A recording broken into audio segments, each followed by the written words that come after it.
अध्याय 4 दिव्य ज्ञान। भगवान श्री कृष्ण ने कहा, मैंने इस अमर योग विद्या का उपदेश सूर्यदेव विवस्वान को दिया और विवस्वान ने मनुष्यों के पिता मनु को उपदेश दिया और मनु ने इसका उपदेश इक्ष्वाकु को दिया। आज मेरे द्वारा वही यह प्राचीन योग यानी परमेश्वर के साथ अपने संबंध का विज्ञान तुमसे कहा जा रहा है, क्योंकि तुम मेरे भक्त तथा मित्र हो। अतः तुम इस विज्ञान के दिव्य रहस्य को समझ सकते हो। इस प्रकार यह परम विज्ञान गुरु परंपरा द्वारा प्राप्त किया गया और राज ऋषियों ने इसी विधि से इसे समझा, किंतु कालक्रम में यह परंपरा छिन्न हो गई। अतः यह विज्ञान यथारूप में लुप्त हो गया लगता है। अर्जुन ने कहा, सूर्यदेव विवस्वान आपसे पहले हो चुके हैं, तो फिर मैं कैसे समझूं कि प्रारंभ में भी आपने उन्हें इस विद्या का उपदेश दिया था। श्री भगवान ने कहा, तुम्हारे तथा मेरे अनेकानेक जन्म हो चुके हैं। मुझे तो उन सब का स्मरण है, किंतु हे परंतप तुम्हें उनका स्मरण नहीं रह सकता है। यद्यपि मैं अजन्मा तथा विनाशी हूं और यद्यपि मैं समस्त जीवों का स्वामी हूं, तो भी प्रत्येक युग में मैं अपने आदि दिव्य रूप में प्रकट होता हूं। हे भरतवंशी, जब भी और जहां भी धर्म का पतन होता है और अधर्म की प्रधानता होने लगती है, तब तब मैं अवतार लेता हूं। भक्तों का उद्धार करने, दुष्टों का विनाश करने तथा धर्म की फिर से स्थापना करने के लिए मैं हर युग में प्रकट होता हूं। हे अर्जुन, जो मेरे आविर्भाव तथा कर्मों की दिव्य प्रकृति को जानता है, वह इस शरीर को छोड़ने पर इस भौतिक संसार में पुनः जन्म नहीं लेता, अपितु मेरे सनातन धाम को प्राप्त होता है। आसक्ति, भय तथा क्रोध से मुक्त होकर मुझ में पूर्णतया तन्मय होकर और मेरी शरण में आकर बहुत से व्यक्ति भूतकाल में मेरे ज्ञान से पवित्र हो चुके हैं। इस प्रकार से उन सबों ने मेरे प्रति दिव्य प्रेम को प्राप्त किया है। जिस भाव से सारे लोग मेरी शरण ग्रहण करते हैं, उसी के अनुरूप मैं उन्हें फल देता हूं। हे पार्थ, प्रत्येक व्यक्ति सभी प्रकार से मेरे पथ का अनुगमन करता है। इस संसार में मनुष्य सकाम कर्मों में सिद्धि चाहते हैं, फलस्वरूप वे देवताओं की पूजा करते हैं। निस्संदेह संसार में मनुष्य को सकाम कर्म का फल शीघ्र प्राप्त होता है। प्रकृति के तीनों गुणों और उनसे संबद्ध कर्म के अनुसार मेरे द्वारा मानव समाज के 4 विभाग रचे गए। यद्यपि मैं इस व्यवस्था का सृष्टा हूं, किंतु तुम यह जान लो कि मैं इतने पर भी अव्यय अकर्ता हूं। मुझ पर किसी कर्म का प्रभाव नहीं पड़ता, न ही मैं कर्म फल की कामना करता हूं। जो मेरे संबंध में इस सत्य को जानता है, वह भी कर्मों के फल के पाश में नहीं बंधता। प्राचीन काल में समस्त मुक्तात्माओं ने मेरी दिव्य प्रकृति को जान करके ही कर्म किया। अतः तुम्हें चाहिए कि उनके पद चिन्हों का अनुसरण करते हुए अपने कर्तव्य का पालन करो। कर्म क्या है और अकर्म क्या है, इसे निश्चित करने में बुद्धिमान व्यक्ति भी मोहग्रस्त हो जाते हैं। अतः मैं तुमको बताऊंगा कि कर्म क्या है, जिसे जानकर तुम सारे अशुभ से मुक्त हो सकोगे। कर्म की बारीकियों को समझना अत्यंत कठिन है। अतः मनुष्य को चाहिए कि वह यह ठीक से जाने कि कर्म क्या है, विकर्म क्या है और अकर्म क्या है। जो मनुष्य कर्म में अकर्म और अकर्म में कर्म देखता है, वह सभी मनुष्यों में बुद्धिमान है और सब प्रकार के कर्मों में प्रवृत्त रहकर भी दिव्य स्थिति में रहता है। जिस व्यक्ति का प्रत्येक प्रयास इंद्रिय तृप्ति की कामना से रहित होता है, उसे पूर्ण ज्ञानी समझा जाता है। उसे ही साधु पुरुष ऐसा करता कहते हैं, जिसने पूर्ण ज्ञान की अग्नि से कर्म फलों को भस्मसात कर दिया है।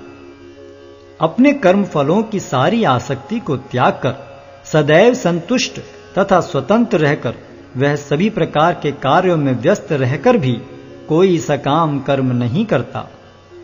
ऐसा ज्ञानी पुरुष पूर्ण रूप से संयमित मन तथा बुद्धि से कार्य करता है, अपनी संपत्ति के सारे स्वामित्व को त्याग देता है और केवल शरीर निर्वाह के लिए कर्म करता है।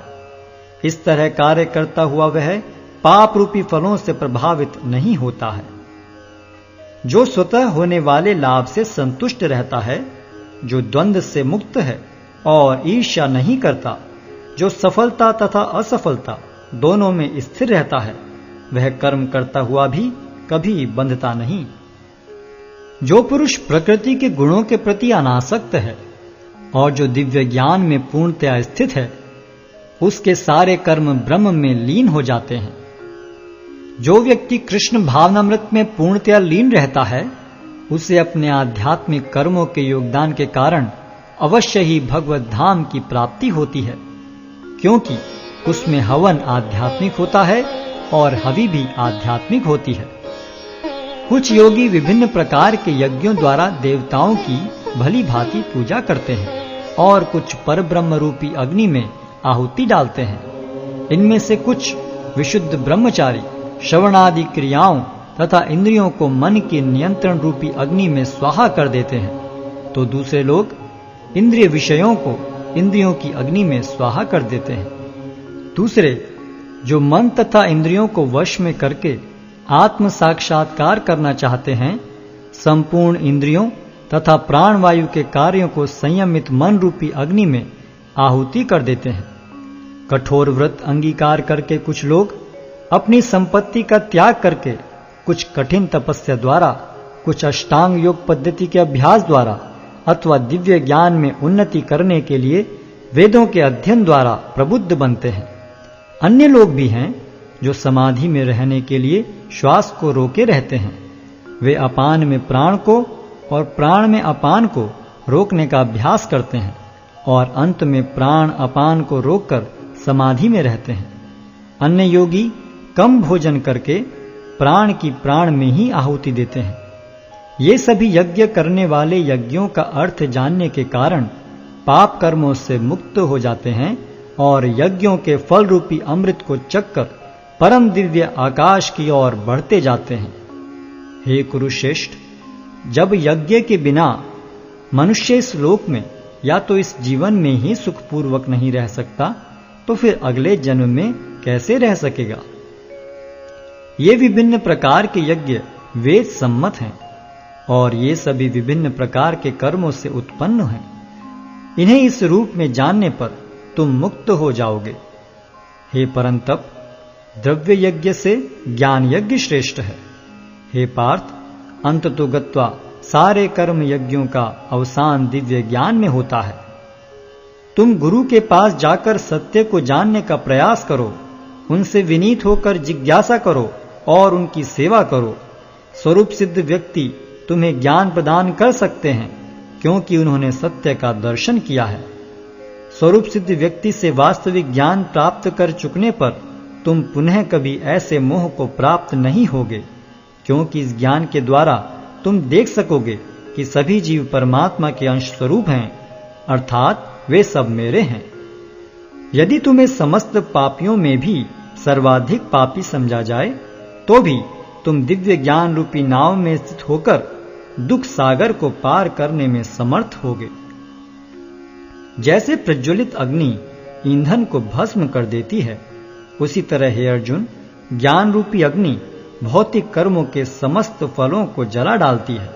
इस संसार में दिव्य ज्ञान के समान कुछ भी उदात्त तथा शुद्ध नहीं है। ऐसा ज्ञान समस्त योग का परिपक्व फल है। जो व्यक्ति भक्ति में सिद्ध हो जाता है, वह यथा समय अपने अंतर में इस ज्ञान का आस्वादन करता है। जो श्रद्धालु दिव्य ज्ञान में समर्पित हैं और जिसने इंद्रियों को वश में कर लिया है, वह इस ज्ञान को प्राप्त करने का अधिकारी है और इसे प्राप्त करते ही वह तुरंत आध्यात्मिक शांति को प्राप्त होता है।